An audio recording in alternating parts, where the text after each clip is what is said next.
हर industry का कोई ना कोई किंग होता है। जैसे हम जानते हैं बॉलीवुड का बादशाह शाहरुख खान, जैसे हम जानते हैं जंगल का राजा शेर, जैसे जितने भी हमारे इमोशंस होते हैं इसमें जो किंग इमोशन होता है वो है एंगर। उसी तरह जितनी भी स्किल्स इस धरती पर मौजूद हैं उसमें जिसे किंग स्किल कहा गया है वो है कम्युनिकेशन स्किल। क्योंकि बाकी सभी चीजें एक तरफ और सिर्फ कम्युनिकेशन स्किल्स एक तरफ। मैंने इस वीडियो में आपसे पूछा था कि क्या मैं कम्युनिकेशन स्किल्स पर वीडियो बनाऊं, तो आपके कमेंट्स ने मुझे मजबूर कर दिया कम्युनिकेशन स्किल्स पर पूरी सीरीज बनाने के लिए।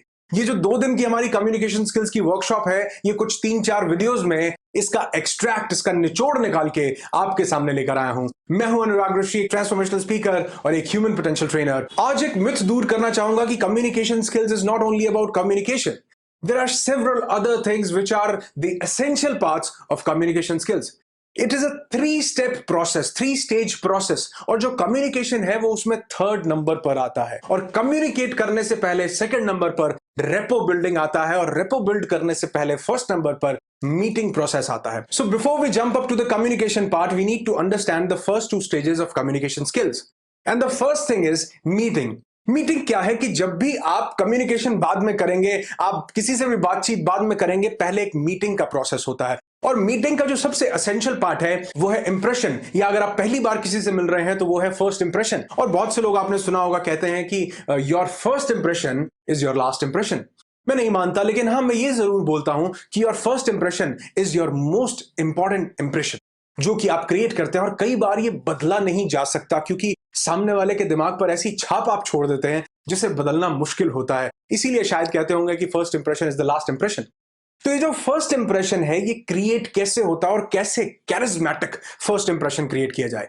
सबसे पहले आप समझो इंप्रेशन क्या है। आपकी एक इमेज सामने वाले इंसान के माइंड पर बन जाएगी कि आप कैसे हैं। वो प्रिसीव कर लेगा, वो समझ लेगा कि आप कैसे हैं। और ये इमेज बनाने के लिए पहले समझते हैं अटेंशन स्पैन को। ये जो अटेंशन स्पैन है एक इंसान का पहले 10 मिनट 20 मिनट भी हुआ करता था, लेकिन क्या आप जानते हैं आज के इस इंफॉर्मेशन एज में एक ह्यूमन बीइंग का जो अटेंशन स्पैन है वो 4 to 7 मिनट्स नहीं, सेकंड्स के बीच में सिमट गया है। एक इंसान 4 से लेकर 7 सेकंड तक ही अपना अटेंशन किसी को दे पाता है, और उसी में ही वो चीजों को परसीव कर लेता है, उसी में ही वो अपना नजरिया बना लेता है, उसी में ही वो अपनी विचारधारा बना लेता है, इंप्रेशन क्रिएट कर लेता है किसी भी सामने वाले व्यक्ति के बारे में। अब इस 4 से 7 सेकंड के अंदर सामने वाला क्या देखेगा? वो देखेगा आपकी appearance. You can not control your physical features, but you can control your appearance. आप कैसे हैं, कैसे पैदा हुए, कहां पैदा हुए, कितनी हाइट है, क्या कलर है, क्या वेट है, कई बार हम इन चीजों को कंट्रोल नहीं कर सकते। और मैं आपको यकीन मानिए एक फैक्ट बताता हूं कि ये सभी चीजें, हमारे फिजिकल फीचर्स 20% रोल प्ले करते हैं, और बाकी का 80% रोल प्ले करता है हमारी अपीयरेंस, कि हम अपीयर कैसे हो रहे हैं, अपने आप को कैरी कैसे कर रहे हैं। तो कौन सी वो 4 चीजें हैं जो हमारी इमेज को सामने वाले के इंसान पर बनाती हैं? ऑफ कोर्स सबसे पहली चीज है आपका ड्रेसिंग सेंस। आपकी ड्रेस को देखकर, एप्रोप्रिएट ड्रेस को देखकर ही सामने वाला अपने माइंड में कई सारी चीजें परसीव कर लेता है। आप कभी भी किसी डॉक्टर को शॉर्ट्स में नहीं देखना चाहेंगे, किसी लॉयर को बर्म्यूडा में नहीं देखना चाहेंगे, किसी बिजनेसमैन को आप सैंडोज में नहीं देखना चाहेंगे। इसका रीजन ये है कि हमारा दिमाग वो जैसे जिस प्रोफेशन के लिए आए हैं उसी तरह की एप्रोप्रिएट ड्रेसिंग के साथ एंकर करके उनको देखना चाहता है। तो सबसे पहली एप्रोप्रिएट ड्रेसिंग सेंस। दूसरी चीज है फीलिंग्स। अब आप कहोगे कि फीलिंग्स हमारी पर्सनैलिटी को कैसे डिफाइन करती हैं? आप जिस भी फीलिंग की स्टेट में है उसी तरह आपका पोस्चर बनता है। अगर आप हैप्पी और कॉन्फिडेंट फीलिंग में हैं तो आपका पोस्चर स्ट्रेट और स्ट्रांग बनता है। और अगर आप डिप्रेस्ड, डरे हुए, या कई लोग पब्लिक स्पीकिंग के लिए जाते हैं, स्टेज पर जाते हैं, तो उनकी जो बॉडी है, उनकी जो फीलिंग्स हैं, वो उनकी फीलिंग्स उनकी बॉडी को गवर्न कर लेती है और उनका शरीर डाउन हो जाता है। शरीर डाउन होने से कॉन्फिडेंस डाउन होता है, और कॉन्फिडेंस डाउन होने से लोगों पर वो जो इंप्रेशन छोड़ना चाहते हैं वो छोड़ नहीं पाते। इसलिए बहुत जरूरी है कि जब भी आप किसी से मिलने के लिए जा रहे हैं, किसी भी कम्युनिकेशन पर जा रहे हैं, मीटिंग के लिए जा रहे हैं, पब्लिक स्पीकिंग पर जा रहे हैं, तो ड्रेसिंग सेंस के बाद दूसरी चीज जो आपकी अपीयरेंस को निखारेगी वो है आपकी फीलिंग्स। आपको फीलिंग्स कैरी करनी है पॉजिटिव, आपको फीलिंग्स कैरी करनी है कॉन्फिडेंट। और अगर आपने ये कॉन्फिडेंस वाला वीडियो नहीं देखा तो इस वीडियो को जरूर देखना, क्योंकि ये आपके कॉन्फिडेंस को बूस्ट करने में काफी हेल्प करेगा। तीसरी चीज है बॉडी लैंग्वेज। सबसे भयंकर, सबसे पावरफुल चीज बॉडी लैंग्वेज, क्योंकि आपके कपड़े आपकी फीलिंग्स को भी ओवरपास कर जाती है आपकी बॉडी लैंग्वेज। अगर एक इंसान के पास ओपन बॉडी लैंग्वेज है, कैरिज्मेटिक बॉडी लैंग्वेज है, एक इंसान के पास एक्सपेंशन है। जब मैं एक्सपेंशन की बात करता हूं, अपने बहुत से लेटेस्ट वीडियोस में भी मैंने एक्सपेंशन की बात की है कि आपकी बॉडी लैंग्वेज एक्सपैंडेड होनी चाहिए। तो कई लोग ये बात को गलत समझ लेते हैं और सोचते हैं कि हमें चौड़े होकर के चलना है। एक्सपेंशन जब मैं बोलता हूं तो इसके साथ एक वर्ड को अटैच कीजिए और वो वर्ड है जेंटल। आपकी बॉडी एक्सपैंडेड तो होनी चाहिए, लेकिन जेंटल भी होनी चाहिए। जब आप एक्सपेंशन के साथ जेंटल को अटैच करेंगे तो आप देखेंगे आप एक परफेक्ट पोस्चर में आएंगे, आपकी बॉडी लैंग्वेज एक परफेक्ट शेप में आएगी और आप कॉन्फिडेंट भी फील करेंगे, एक्सपैंडेड भी फील करेंगे और जेंटल भी फील करेंगे। आपकी body language open, expanded, confident और जेंटल तो होनी चाहिए, लेकिन उसके साथ साथ आपको 4 चीजों पर और भी ध्यान देना है। सबसे पहली, आपकी आंखें। आपको एक प्रॉपर आई कांटेक्ट मेंटेन करना है और वो आई कांटेक्ट उसके हर चीज के साथ जेंटल जरूर ऐड कीजिएगा, जेंटल। आपको एक प्रॉपर स्माइल जरूर अपने फेस पर रखनी है और उस स्माइल के साथ एक वर्ड अटैच कीजिएगा, जेंटल। क्योंकि स्माइल का मतलब ये नहीं है कि आप हंसते रहें। जब आप उसको एक जेंटल स्माइल बनाएंगे, जेंटल वर्ड को अटैच करेंगे तो आप देखेंगे बहुत खूबसूरत स्माइल आपके फेस पर आएगी।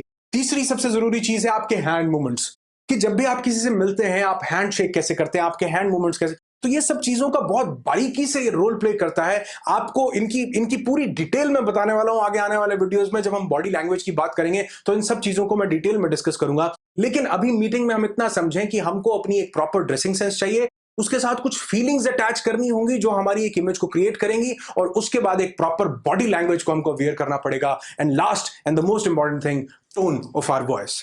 हम जिस भी टोन में बात करते हैं वो टोन ही हमारी कम्युनिकेशन को अच्छा या बुरा बनाती है। आप यकीन मानो जितने भी डिवोर्स होते हैं उसमें उन लोगों में बातें बड़ी कम गलत हुई होती हैं, लेकिन टोन्स कई बार गलत होती हैं। जितने भी पार्टनर्स की पार्टनरशिप टूटती है उसमें बातें कुछ कम गलत होती हैं, लेकिन टोन्स का बहुत बड़ा रोल होता है। कई बार हमारी टोन ऐसी होती है जो उस मीटिंग के लिए एप्रोप्रिएट नहीं होती। तो ये टोन को कैसे मैनेज करना है ये भी हम आने वाले वीडियोस में सीखेंगे। लेकिन आज हमने ये सीखा कि आपको जो मीटिंग का प्रोसेस है, इस प्रोसेस में आपको 4 चीजों पर ध्यान देना है अगर आप एक कैरिज्मेटिक इंप्रेशन सामने वाले इंसान के दिमाग पर छोड़ना चाहते हैं। जिसमें सबसे पहली चीज है आपकी ड्रेसिंग सेंस, दूसरी चीज है आपकी फीलिंग्स, आप किन फीलिंग्स के साथ सामने वाले को मिलने के लिए गए हैं, तीसरी चीज है आपकी body language, and fourth thing is your tone of voice, कि आप किस टोन में सामने वाले से बात करना शुरू करते हैं। So after the meeting process now comes the second stage of communication skills, and that stage is rapport building. What is repo building? Repo building is a process of developing connection.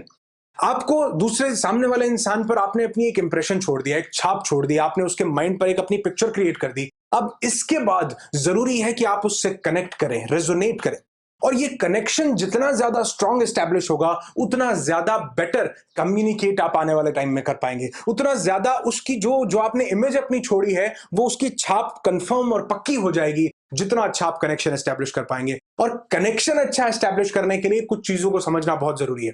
सबसे पहला, greet. क्योंकि जब भी आप किसी से मिलते हैं, आपका इंप्रेशन आपने छोड़ा, उसके बाद आप ग्रीट करेंगे, दूसरे सामने वाले व्यक्ति से हैंडशेक करेंगे, अपना नाम बताएंगे। तो यहां पर बहुत से लोग एक मिस्टेक करते हैं कि अपना नाम बताते हुए जैसे कहते हैं आई एम अनुराग।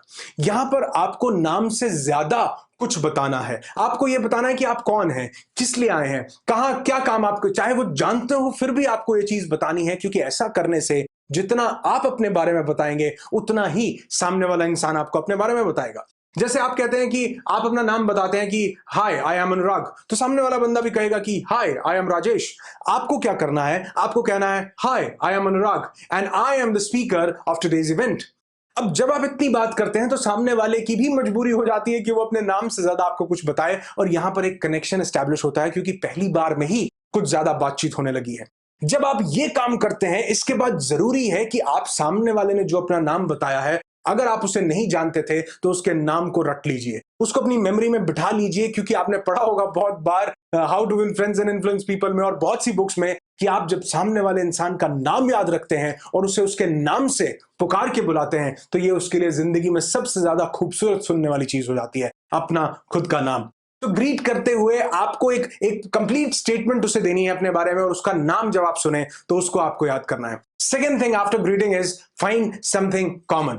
आप में और उनमें कॉमन क्या है? हो सकता है वो कोई लैंग्वेज हो, आप दोनों सेम लैंग्वेज बैकग्राउंड से आते हैं, हो सकता है वो कोई स्टेट हो जहां से आपको, तो एक ऐसी चीज जो आप में और उनमें कॉमन है, जो क्योंकि जब आप ये कॉमन ढूंढते हैं तो एक बहुत मजबूत कनेक्शन एस्टैब्लिश होता है, एक सेफ की फीलिंग आती है, और जब किसी में आप सेफ की फीलिंग जनरेट करते हैं तो एक बहुत अच्छा कनेक्शन वहां पर एस्टैब्लिश होता है। तो ग्रीट करने के बाद सबसे जरूरी चीज है कि कुछ कॉमन फाइंड आउट कीजिए, और ये कॉमन फाइंड आउट करने के बाद तीसरा काम जो आपको करना है वो आपको कुछ अच्छा नोटिस करना है, नोटिस समथिंग गुड, और उसके लिए कॉम्प्लीमेंट कीजिए। लेकिन याद रखिए ये कॉम्प्लीमेंट पर्सनल नहीं होना चाहिए। क्योंकि जब आप किसी को कोई कॉम्प्लीमेंट देते हैं, और एक चीज ध्यान रखिएगा कि कॉम्प्लीमेंट जेन्युइन होना चाहिए, फेक नहीं। कोई ऐसी चीज जो उनको भी लगे कि यार वाकई में ये बहुत अच्छी चीज थी और सामने वाले इंसान ने नोटिस की है। Nice room, wonderful party, wonderful atmosphere, कुछ भी आप बताएं सामने वाले को, अच्छा नोटिस करके कॉम्प्लीमेंट के तौर पर बताएं, इससे एक बहुत सुंदर कनेक्शन एस्टैब्लिश होगा। और ये करने के बाद एक बहुत जरूरी चीज है जो कि हमको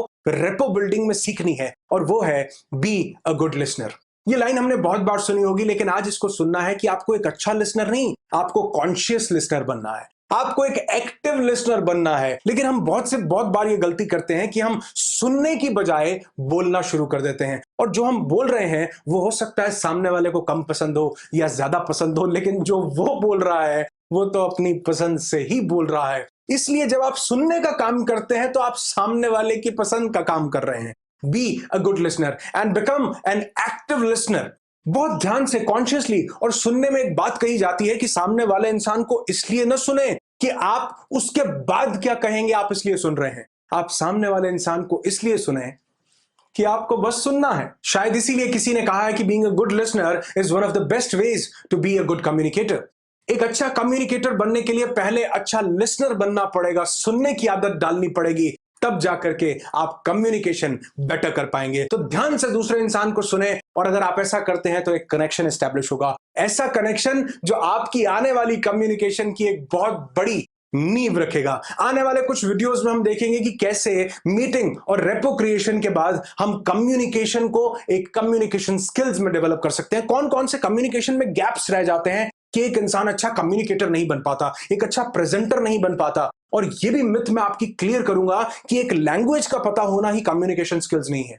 आपकी बॉडी लैंग्वेज, आपकी नॉन वर्बल कम्युनिकेशन स्किल्स, आपकी टोनैलिटी, कैसे आप इंप्रूव कर सकते हैं, इन सब चीजों पर आने वाले वीडियोस में मैं बात करूंगा। तो अगर अभी तक आपने इस चैनल को सब्सक्राइब नहीं किया, वैसे तो कर रखा होगा, नहीं किया तो अभी के अभी कर लें, नोटिफिकेशन बेल को ऑन कर दें, क्योंकि आने वाले अगले कुछ वीडियोस आपकी जिंदगी में इस किंग स्किल को आप तक पहुंचाएंगे। और हाँ, आज मुझे आपसे एक कमेंट चाहिए। मुझे ये नहीं चाहिए कि मैं किस पर वीडियो बनाऊं, मुझे ये नहीं चाहिए कि आप कमेंट करके बताइए कि वीडियो कैसा लगा। मुझे आज आपसे एक कमेंट चाहिए कि आप किस सिटी और किस स्टेट से बिलोंग करते हैं। कुछ बहुत बेहतरीन आपके लिए लाने वाला हूं, इसलिए मुझे कमेंट करके जरूर बताइएगा कि आप किस सिटी और किस स्टेट से बिलोंग करते हैं। आपके इन कमेंट्स का मैं बेसब्री से इंतजार करूंगा। वीडियो अच्छा लगा हो हमेशा की तरह तो लाइक जरूर करना, क्योंकि मैं बहुत मेहनत करता हूं ये वीडियोस बनाने के लिए, और आपके लाइक्स मेरी मेहनत में 4 चांद लगा देते हैं। आपकी जिंदगी खुशियों से भरी हो। I wish you lots and lots of peace, tons of happiness and bundles of success in your life.